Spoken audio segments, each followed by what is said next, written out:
السلام علیکم ورحمۃ اللہ وبرکاتہ۔ الحمد للہ کفا والصلاة والسلام علی عباده الذین اصطفى، اما بعد، اعوذ باللہ من الشیطان الرجیم، بسم اللہ الرحمن الرحیم، وَأَطِيعُوا اللَّهَ وَالرَّسُولَ لَعَلَّكُمْ تُرْحَمُونَ۔ اللہم نور قلوبنا بالقرآن وزین اخلاقنا بالقرآن وادخلنا الجنة بالقرآن ونجنا من النار بالقرآن۔ ربنا افتح بیننا وبین قومنا بالحق وانت خیر الفاتحین۔ صدق اللہ العظیم وصدق رسولہ النبی الامین الکریم، ونحن على ذلك لمن الشاہدین والشاکرین والحمد للہ رب العالمین۔ بادہ توحید کے متوالو، غوث اعظم کے جانثارو، آئیے کچھ عرض معروض سے قبل ہم اور آپ مل کر آقا نامدار مدینے کے تاجدار، امت کے غمخوار، شاہوں کے تاج، آقاؤں کے آقا جناب احمد مجتبیٰ محمد مصطفیٰ صلی اللہ تعالیٰ علیہ وسلم کی بارگاہ میں جس طرح سے میں پڑھاتا ہوں میرے ساتھ مل کر پڑھیے۔ الصلاۃ والسلام علیک یا رسول اللہ، الصلاۃ والسلام علیک یا حبیب اللہ، الصلاۃ والسلام علیک یا نبی اللہ صلی اللہ تعالی علیہ وسلم۔ برادران ملت اسلامیہ، خطبہ مسنونہ کے بعد میں نے جس آیت کریمہ کی تلاوت کرنے کا شرف حاصل کیا، اللہ تبارک و تعالی مجھے حق کہنے، آپ کو حق سننے، ہم سب کو اس پر عمل کرنے کی توفیق عطا فرمائے۔ گزشتہ 2 ہفتے سے ہم اسی آیت کے تعلق سے سماعت کر رہے ہیں کہ صحابہ کرام رضوان اللہ تعالی علیہ مجمعین کے اندر جذبہ اطاعت اور جذبہ اتباع کس قدر تھا، اور پھر ہم اپنا محاسبہ کرتے ہیں کہ ہم کیا کر رہے ہیں۔ برادران ملت اسلامیہ، ایک بات یاد رہے کہ جب تک کہ اللہ کے رسول تاجدار مدینہ صلی اللہ تعالیٰ علیہ وسلم کے ایک ایک فرامین پر ہم عمل کرنا شروع نہ کر دیں، اس وقت تک کامیابی نہیں ملے گی۔ جس طرح آج ہم ذلیل و رسوا ہو رہے ہیں، آج جس طرح سے ہم ذلیل و خوار ہو رہے ہیں، یہ سب کچھ اسی لیے ہو رہا ہے کہ ہم نے فرامین مصطفیٰ صلی اللہ تعالیٰ علیہ وسلم پر عمل کرنا چھوڑ دیا ہے، ہم نے ان کے طریقہ کار کو چھوڑ دیا ہے۔ ایک ہی راستہ ہے کہ ان کی اتباع شروع کی جائے، ان کی پیروی شروع کی جائے۔ یقیناً ان کی پیروی کرو گے اور سچے مومن بن جاؤ گے تو اللہ تبارک و تعالیٰ ابھی بھی عزت عطا فرمائے گا۔ اور یہ میں اپنی طرف سے نہیں کہہ رہا ہوں، یہ قرآن عظیم کا واضح ارشاد ہے، ان الذین یحادون اللہ ورسولہ اولئک فی الاذلین۔ قرآن کہتا ہے بے شک وہ لوگ جنہوں نے اللہ اور اس کے رسول کی نافرمانی کی، اولئک هم الاذلین، وہی لوگ رسوا اور ذلیل ہے۔ وہی لوگ ذلیل بھی ہیں اور وہی لوگ رسوا بھی ہیں جو نافرمان ہے، جو اللہ اور رسول کی باتوں کو نہیں مانتے، اس پر عمل نہیں کرتے، وہی لوگ ذلیل اور رسوا ہے۔ برادران ملت اسلامیہ، صحابہ کرام رضوان اللہ تعالی علیہ مجمعین کی زندگی کے ایک ایک گوشے پر میں آپ کی توجہ دلانا چاہتا ہوں، اور میں نے گزشتہ واقعات میں یہی بتانے کی کوشش کی کہ صحابہ کرام رضوان اللہ تعالی علیہ مجمعین کس قدر اتباع کرتے تھے، جذبہ اطاعت ان کے اندر کس قدر بھرا ہوا تھا۔ اسی زاویے سے ایک واقعہ سماعت کر لیں۔ اللہ کے رسول تاجدار مدینہ صلی اللہ تعالیٰ علیہ وسلم کے ایک صحابی ہیں جو میرے آقا کی بارگاہ میں حاضر ہوئے، سرکار اقدس صلی اللہ تعالیٰ علیہ وسلم کے سامنے آئے تو آپ نے سونے کی انگوٹھی پہنی ہوئی تھی۔ وہ صحابی رسول نے سونے کی انگوٹھی پہنی ہوئی تھی، اور میرے آقا نے فرمایا ہے سونا مردوں پر حرام ہے، عورتیں پہن سکتی ہیں، مردوں کے لیے سونا حرام ہیں، یہ اللہ کے رسول صلی اللہ علیہ وسلم کا فرمان ہے۔ کوئی مرد سونے کی کوئی چیز نہیں پہن سکتا، صرف چاندی کی ایک انگوٹھی پہن سکتا ہے۔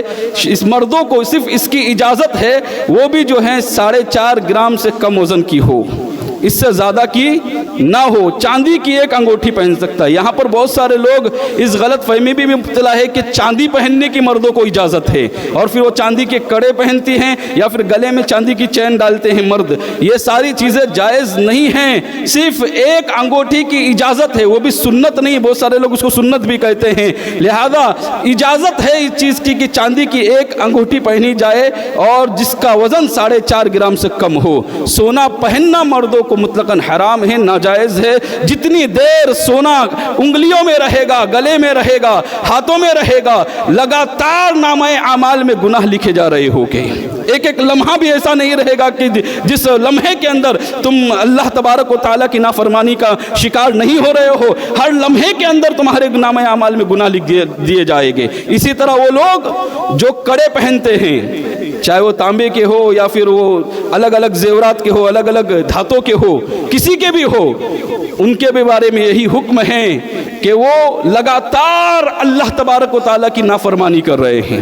اور ایک بات یاد رکھنا مسلمانوں، یہ جو کڑے پہنتے ہیں اور اپنے آپ کو بھائی سمجھتے ہیں اور سمجھتے ہیں کہ ہم بہت بڑے دادا ہو گئے، ایک کڑے اوڑے پہننے سے کچھ نہیں ہوتا، بلکہ صرف اتنا بدل جاتا ہے کہ عورتیں چوڑیاں پہنتی ہیں اور تم بھی انہی کی مماثلت میں کچھ اور کر لیتے ہو، عورتوں کا ہی کام کرتے ہو تم۔ اگر یہ کڑے پہنتے ہیں تو اس میں کوئی دادا گیری والی بات نہیں ہے اور اس میں کوئی اچھائی والی بات نہیں ہے۔ کل قیامت کے دن جب اس کا عذاب تمہارے اوپر آئے گا تو سارے کڑے پہننے والے اور اپنے آپ کو بہت اچھا سمجھنے والے، ان کو سمجھ میں آ جائے گا کہ کیا میں نے یہ عذاب اپنے گلے کیوں لے لیا تھا۔ برادران ملت اسلامیہ، بہرحال عرض یہ کر رہا تھا کہ اس صحابی رسول نے سونے کی انگوٹھی پہنی ہوئی تھی، میرے آقا علیہ الصلوۃ والسلام نے اس کی انگوٹھی کو، ان کی انگوٹھی کو نکالا اور نکال کر پھینک دیا، اور کیا فرمایا ذرا غور سے سننا۔ آقا علیہ الصلوۃ والسلام ارشاد فرماتے ہیں، اے میرے صحابی، کیا تم اس بات کو گوارا کرتے ہو کہ جہنم کے انگارے کو اپنے ہاتھ میں پہنے؟ گویا سونے کی انگوٹھی یا سونے کا کوئی بھی زیور پہننا اپنے گلے میں یا اپنے انگلیوں میں، یہ جہنم کے انگارے کو بھر لینا ہے، انگارے کو پہن لینا ہے۔ صحابی رسول کی اس انگوٹھی کو میرے آقا علیہ الصلوۃ والسلام نے اٹھا کر پھینک دیا۔ اب ہونا یہ چاہیے تھا، اور ہوتا بھی یہی، ہم اور آپ ہوتے، سونے کی انگوٹھی تھی اور اس زمانے میں بڑی غربت بھی تھی، لہذا جب مجلس برخاست ہوئی اور سب اپنے اپنے گھروں کو جانے لگے تو کچھ لوگوں نے مشورہ دیا اس صحابی رسول سے کہ جاؤ اور سونے کی اس انگوٹھی کو اٹھاؤ، آقا علیہ الصلوۃ والسلام نے مردوں پر حرام فرمائی ہے، تم اس کو کسی کو تحفہ بھی دے سکتے ہو، تم اپنے گھر کی خواتین کے لیے استعمال بھی کر سکتے ہو، گھر کے خواتین کو دے سکتے ہو، وہ استعمال کرے، اس میں کوئی حرج نہیں ہے، لہذا تم وہ انگوٹھی اٹھاؤ اور اپنے کام میں لے لو۔ برادران ملت اسلامیہ، ذرا غور سے سننا اس صحابی کا جواب کیا ہے اور جذبہ اطاعت اور جذبہ اتباع کیا ہے۔ وہ صحابی رسول کہتے ہیں کہ تم یہ مجھے مشورہ دے رہے ہو کہ میں اس چیز کو اٹھاؤں جسے اللہ کے رسول نے پھینک دیا ہے؟ یہ کبھی نہیں ہوگا کہ اس چیز کو میں اٹھاؤں جسے رسول اللہ صلی اللہ علیہ وسلم نے پھینک دیا ہو۔ برادران ملت اسلامیہ، سونے کی انگوٹھی وہیں پر دھری کے دھری رہ گئی، میرے اس صحابی رسول نے اس کو اٹھایا نہیں۔ اگر وہ اٹھا بھی لیتے تو گناہ نہیں تھا، علماء نے لکھا ہے اس بات کو، اس لیے کہ آقا علیہ الصلوۃ والسلام نے مردوں پر حرام کیا ہے، عورتوں پر حرام نہیں کیا ہے، وہ اپنے گھر کی خواتین کو دے سکتے تھے، لیکن جذبہ اتباع اور جذبہ اطاعت یہ تھا کہ میرے آقا علیہ الصلوۃ والسلام کے حکم کی کسی بھی طرح نافرمانی نہ ہو، اس لیے سونے کی انگوٹھی کو پھینک دیا اور اس کو اٹھایا نہیں۔ مسلمانوں، ذرا غور کریں کہ آج ہمارے اندر جذبہ اتباع کتنی ہے، جذبہ اطاعت کتنی ہے، ہم کہاں جا رہے ہیں، فرامین رسول پر ہم کتنا عمل کر رہے ہیں اور کس کس چیز میں عمل کر رہے ہیں، نماز سے لے کر روزے سے لے کر ہم کس بات میں، حرام حلال کی تمیز کے اندر آپ دیکھیں، لوگوں کو دھوکہ دینا، لوگوں کو ایذا پہنچانا، لوگوں کے جگہوں کو ہڑپ کرنا اور لوگوں کے پیسوں کو لوٹنا،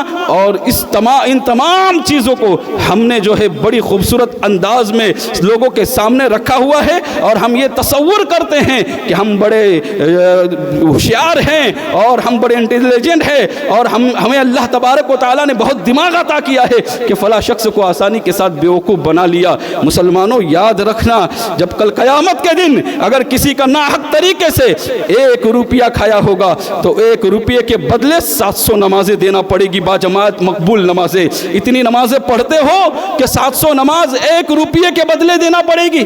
اتنی نماز کے ہمارے نامہ اعمال میں ہیں، ہم پڑھتے بھی ہیں تو مقبول ہوتی ہے یا نہیں کس کو معلوم۔ ہماری نمازوں کا حال تو یہ ہے کہ پوری نماز کے اندر صرف دنیا بسی ہوئی ہے اور دنیا بسی ہوئی ہے۔ یہی حال ہے ہماری نماز کا کہ وہ مقبول ہوتی ہے یا نہیں ہوتی ہے ہمیں پتہ نہیں۔ اور اگر ایسا مقبول ہو بھی گئی اور اگر کسی کے ساتھ دھوکہ دیا ہے یا کسی کا مال ہڑپ کیا ہے تو مسلمانوں اس کا کیا بنے گا؟ جس کو 700 نمازیں دینا پڑے گی۔ اللہ اکبر۔ اس لیے ایسا نہ کرو بلکہ اللہ کے رسول صلی اللہ علیہ وسلم کی فرامین پر عمل کرو۔ یہ دنیا جو ہے ایک دن ختم ہونے والی ہے۔ یہ دنیا کا متاع الدنیا قلیل، دنیا کا ساز و سامان تو بہت تھوڑا ہے، اتنا تھوڑا ہے آخرت کے مقابلے میں۔ اس دنیا کے اندر آپ جی کر کتنا جیو گے؟ 100 سال؟ آج 100 سال تو کوئی نہیں جی رہا ہے۔ آپ نے دیکھا ہوگا، حالات کا جائزہ لیں، کون ہے جو 100 سال کا ہمارے درمیان موجود ہے؟ بتاؤ مجھے کتنے لوگ ہیں؟ اتنے لوگوں میں آپ ایک بھی نہیں بتا سکتے، تو کتنی چھوٹی اور مختصر زندگی ہے۔ 70-80 سال کی ہماری، 60 سال کی ہماری زندگی ہے، اور آخرت کا جو پہلا دن ہوگا وہ 50,000 سال کا ہوگا۔ قیامت کا جو دن ہوگا وہ 50,000 سال کا ہوگا۔ اس کے مقابلے میں دنیا کی زندگی کتنی تھوڑی ہے۔ تو اس دنیا کی زندگی کو ترجیح نہ دو، اس دنیا کی زندگی کو سب کچھ نہ سمجھو، بلکہ آقا علیہ الصلوۃ والسلام کے فرامین پر عمل کرو۔ اس لیے کہ یہ دنیا ہمارے لیے امتحان گاہ ہے، اس میں ہم امتحان دینے کے لیے آئے ہیں۔ اس کا رزق جو ہے ہمیں آخرت میں ملنے والا ہے، اس کا رزق جو ہے آخرت میں ہمیں ملنے والا ہے جنت کی صورت میں۔ برادران ملت اسلامیہ، آقا علیہ الصلوۃ والسلام کے ایک ایک فرامین پر عمل کیا جائے۔ یاد رکھنا، اس دنیا کے اندر کامیابی کی ایک ہی ضمانت ہے، ایک ہی طریقہ ہے کہ اللہ کے رسول صلی اللہ علیہ وسلم کے فرمان پر عمل کیا جائے، ان کی بتائی ہوئی باتوں پر عمل کیا جائے۔ اس لیے کہ انہوں نے اگر رخ پھیر لیا، اگر انہوں نے ہم سے اپنا چہرہ گھما لیا اور ہم سے ناراض ہو گئے تو دنیا بھی برباد ہو جائے گی، آخرت بھی برباد ہوگی۔ دنیا کے اندر بھی تباہی ہوگی، آخرت میں بھی تباہی ہوگی۔ میرے آقا علیہ الصلوۃ والسلام کے رخ اقدس کے پھیرنے کے ایک واقعے کو سماعت کرے۔ حضرت کعب بن مالک رضی اللہ تعالیٰ عنہ صحابی رسول ہیں، میرے آقا سے بڑی محبت کرتے ہیں۔ آج ہم بھی کرتے ہیں، کرنے کا دعویٰ کرتے ہیں، وہ تو کرتے تھے، حقیقت میں کرتے تھے۔ غزوہ تبوک کا موقع ہے، جنگ تبوک کا موقع ہے۔ آقا علیہ الصلوۃ والسلام نے کئی دن پہلے سے تیاریاں شروع کر دی تھی، کئی دن پہلے سے تیاریاں شروع ہو چکی تھی، کیونکہ اس وقت جو حال تھا مسلمانوں کا وہ بہت قسم پرسی کا تھا، بے بسی کا تھا، لوگوں کے پاس زیادہ مال و دولت نہیں تھی، اور ایسے وقت میں روم کے اب تک جتنی جنگیں ہوئی تھی وہ آپس کے عرب قبائل سے ہوئی تھی، عرب کے لوگوں سے ہوئی تھی۔ اب عرب کے باہر جنگ تھی، اللہ اکبر، بہت بڑی جنگ کی تیاری شروع تھی۔ ایسے عالم میں حضرت کعب بن مالک رضی اللہ تعالیٰ عنہ کہتے ہیں، اس وقت اللہ تبارک و تعالیٰ نے مجھے تھوڑی خوشحالی عطا فرمائی تھی، میں اچھا تھا، میرے پاس کچھ دولت تھی۔ جب صحابہ کرام تیاری کر رہے تھے غزوہ تبوک کی تو میں نے سوچا کہ میرے پاس تو سرمایہ ہے، میرے پاس تو دولت ہے، میں بہت جلدی غزوہ تبوک کی تیاری کر لوں گا۔ زیادہ سے زیادہ مجھے کتنا وقت لگے گا؟ 1 دن لگے گا، 2 دن لگیں گے، میں تیاری کر لوں گا اور صحابہ کے ساتھ مل جاؤں گا۔ اس طرح میں ہر روز سوچتا گیا کہ کل تیاری کروں گا، کل تیاری کروں گا اور کل تیاری کروں گا۔ دن گزرتے گئے اور کل آتا ہی نہیں ہے۔ ہم بھی یہی سوچتے ہیں جمعہ آئے گی جب سے نماز شروع کروں گا، جمعہ آئے گی اس کے بعد سے میں پابند بنوں گا، رمضان آئے گا اس کے بعد سے میں نمازی بنوں گا۔ ہم بھی یہی سوچتے کل سے میں کروں گا، کل سے کیوں، آج سے کیوں نہیں، آج سے کیوں نہیں؟ کہا جمعہ کے دن نہاؤں گا نا، جب میں تیاری کروں گا۔ کیا جمعہ کے دن ہی نہانا ہے؟ نہاتے تو روز ہو تم، اگر نہیں نہاتے ہو تو نہا لو۔ نہانا کون سا مشکل کام ہے؟ کون سی مشکل بات ہے؟ نہا کر نماز پڑھنا شروع کر دو۔ یہ کیا ذہن بنا لیا ہے جمعہ کے دن سے شروع کروں گا اور کل سے شروع کروں گا؟ ہے نا، کسی نے کہا تھا کہ کہتے ہیں کہ زندگی میں کل کبھی آتا نہیں، کہتے ہیں کہ زندگی میں کل کبھی آتا نہیں، ان کے در پر آج ہی باد سوالے چل مجھے۔ ان کے در پر آج ہی باد صبا لے چل مجھے، کل مت سوچو جو کرنا ہے بس ابھی سے، اور اسی وقت سے سچی توبہ کی جائے، اسی وقت سے سوچا جائے بس مجھے کرنا ہے تو ابھی کرنا ہے۔ بہرحال حضرت کعب بن مالک رضی اللہ تعالیٰ عنہ کہتے ہیں میں سوچتا رہ گیا کہ کل کروں گا کل کروں گا کل کروں گا، یہ کل میں دن گزرتے رہے، میں سستی کرتا رہا، اور پھر وہ دن بھی آیا کہ جس دن صحابہ کرام رضوان اللہ تعالیٰ علیہ مجمعین روانہ ہو گئے غزوہ تبوک کے لیے۔ جیسے ہی صحابہ روانہ ہوئے تو پھر میں نے سوچا اب کل میں تیاری کروں گا۔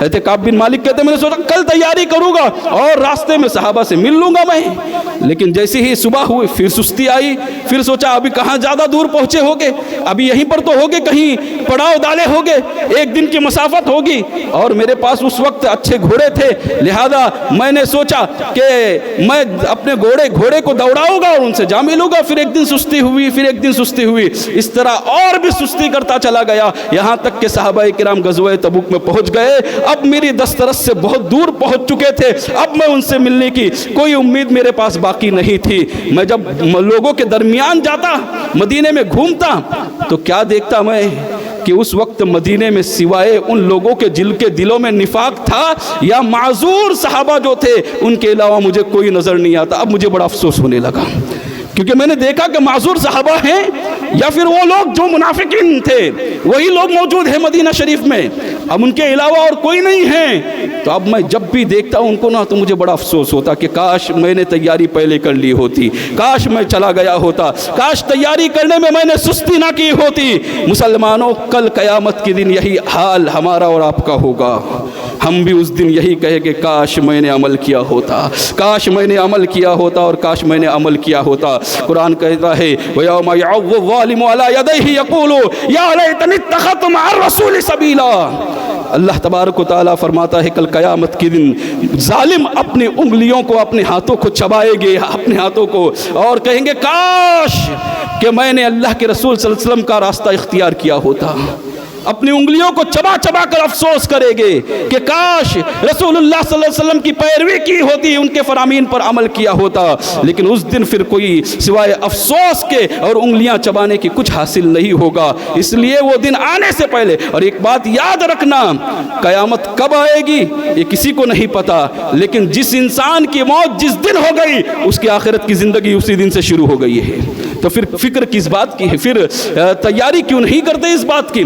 اور یہ بھی تو نہیں ہے کہ 60-70 سال کے ہو جاؤں گے جب ہی مرو گے، کہ بچوں کو مرتے ہوئے نہیں دیکھا آپ نے، کہ جوانوں کی موت آپ نے نہیں دیکھی؟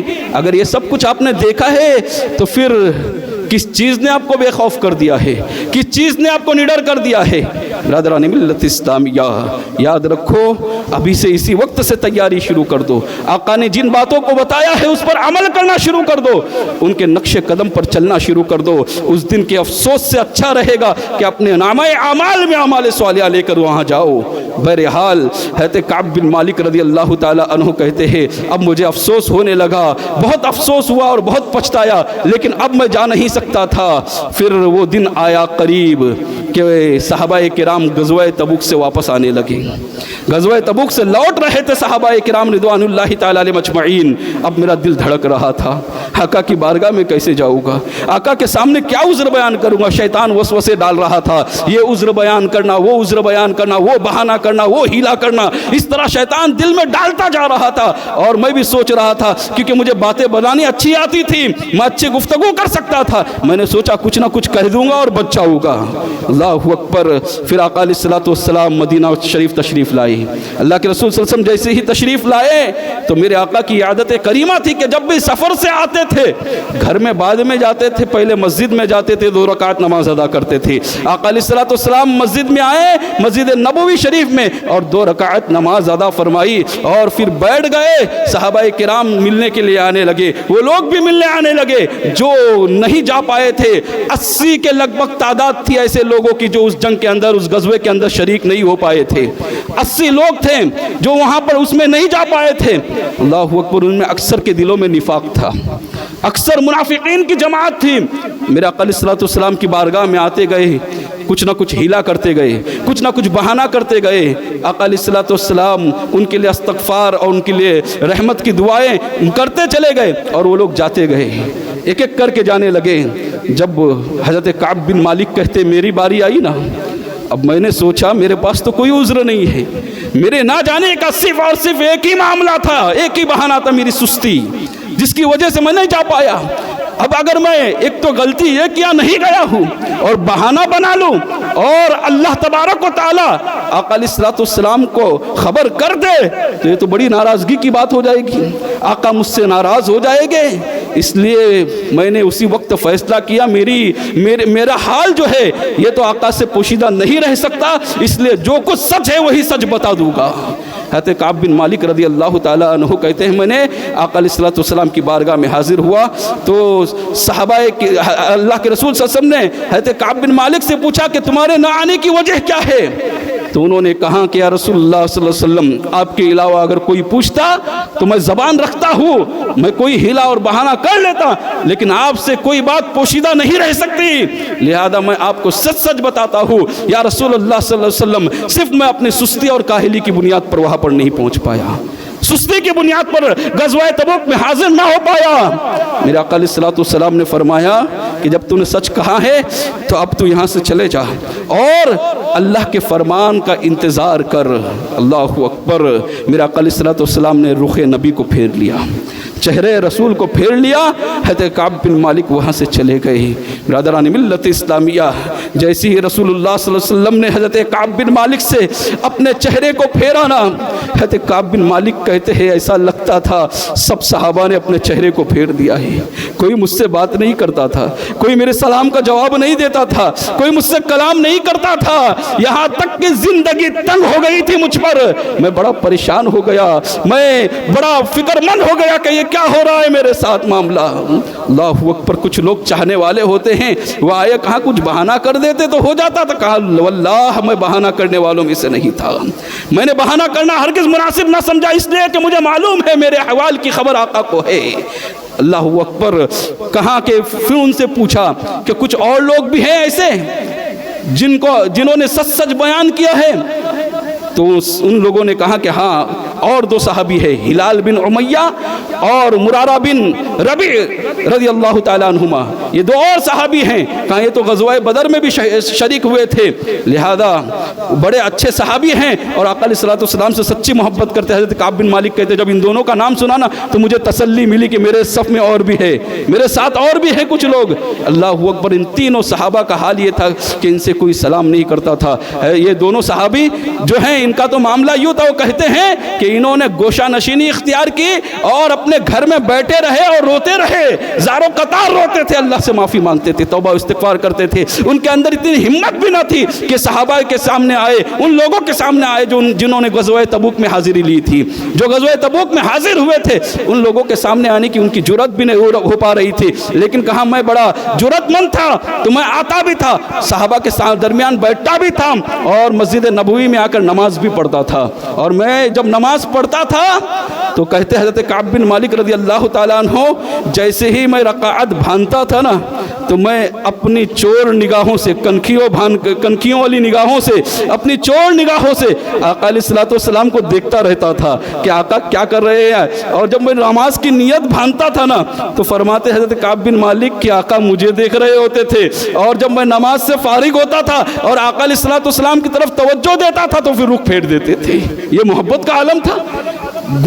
جب غلطی کی تھی اس کی سزا دلانی تھی دنیا کے اندر، اس لیے یہ معاملہ تھا، ورنہ آقا علیہ الصلوۃ والسلام بھی بڑی محبت کیا کرتے تھے۔ یہی وجہ ہے نا، کہا کہ جب میں نماز پڑھتا تھا تو مجھے دیکھتے تھے، لیکن نماز سے فارغ ہوتا تھا تو پھر چہرہ پھیر دیا کرتے تھے۔ برادران ملت اسلامیہ، کہتے ہیں مسلسل اسی طرح 30-35 دن گزر گئے۔ پھر ایک ملک شام سے ایک کسان آیا، اس کے ہاتھ میں ایک خط تھا، اس نے مجھے تلاش کرنا شروع کیا، مجھے ڈھونڈنا شروع کیا۔ ڈھونڈتے ڈھونڈتے کسی نے بتایا، کوئی میرا نام تک نہیں لے رہا تھا، کہاں ایک شخص نے اشارے سے بتا دیا یہ دیکھو یہ کعب بن مالک کا گھر ہے۔ میں گھر کے باہر تھا، لہذا وہ شخص وہ کسان میرے پاس خط لے کر آیا۔ اللہ اکبر۔ جب میں نے خط پڑھا تو میرے تلوے سے میرے پیروں سے زمین ہل گئی اور میں سوچ میں پڑ گیا کہ یہ کون سی آزمائش ہے۔ بادشاہ غسان کا خط تھا وہ، اور اس میں لکھا تھا کہ تمہارے صاحب یعنی محمد صلی اللہ تعالیٰ علیہ وسلم نے تمہیں اسیر بنایا ہے اور تمہیں ذلیل بنایا ہے، لہذا تمہیں ذلت اور رسوائی دی ہے، تم آ جاؤ، تمہارے لیے ہر سہولت مہیا کی جائے گی۔ کہتے ہیں کہ میں اور ایک مصیبت میں پھنس گیا کہ ابھی تو آقا کو راضی کرنے کی فکر میں ہوں اور ایک اور نافرمانی والا معاملہ میرے سامنے آ گیا ہے۔ اللہ اکبر، اسی وقت میں نے اس کا خط لیا اور آگ میں ڈال کر جلا دیا۔ کہا کہ پوری دنیا ناراض ہوتی ہے ہو جائے، لیکن میرے آقا مجھ سے ناراض نہیں ہونے چاہیے۔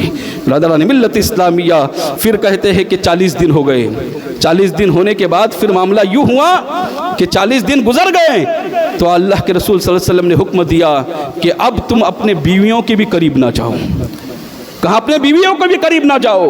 اللہ اکبر، بیوی جو ہے، پھر میں نے حضرت کعب بن مالک کہتے ہیں کہ میں نے اپنی بیوی کو اس کے گھر پر بھیج دیا۔ یہ دیکھو اطاعت اور فرما برداری، ایک سستی کی وجہ سے ایک غلطی ہو گئی تھی، لیکن حال یہ ہے کہ ہر سزا بھگتنے کے لیے تیار تھے، کیونکہ وہ جانتے تھے آقا ناراض ہوئے تو دنیا بھی تباہ ہے اور آخرت بھی برباد ہے۔ کہاں پھر اسی طرح 10 دن اور گزر گئے۔ واقعہ بہت طویل ہے، وقت ہو گیا، میں اپنی بات کو جلدی جلدی مکمل کر لوں۔ کہاں پھر 10 دن گزر گئے، اس طرح 50 دن ہو گئے مکمل۔ 50ویں دن فجر کی نماز کے بعد جب میں اپنے چھت کے اوپر فجر کی نماز پڑھ کر اسی عالم میں تھا کہ میری زندگی مجھ پر تنگ ہو چکی تھی، دنیا مجھ پر تنگ ہو گئی تھی، یہاں تک کہ ایسا لگتا تھا میں اپنے جانور کا دودھ دوہنے جاتا تھا تو جانور بھی منہ پھیر لیتا تھا۔ یاد رکھنا مسلمانوں، اگر اللہ اور اس کے رسول صلی اللہ علیہ وسلم ناراض ہو گئے تو دنیا کی ہر شے ناراض ہوتی ہے، دنیا کی ہر چیز منہ پھیر لیتی ہے، اور اگر وہ راضی ہو گئے تو دنیا تمہارے سامنے ذلیل و خوار ہو کر آ جاتی ہے۔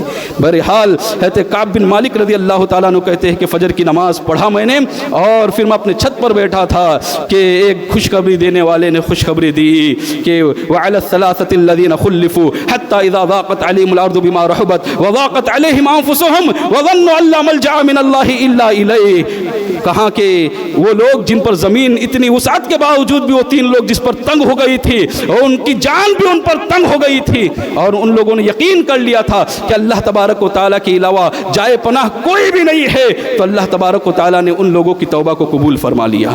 کہا جیسے ہی میں نے یہ خوشخبری سنی میں دوڑ کر مسجد نبوی گیا۔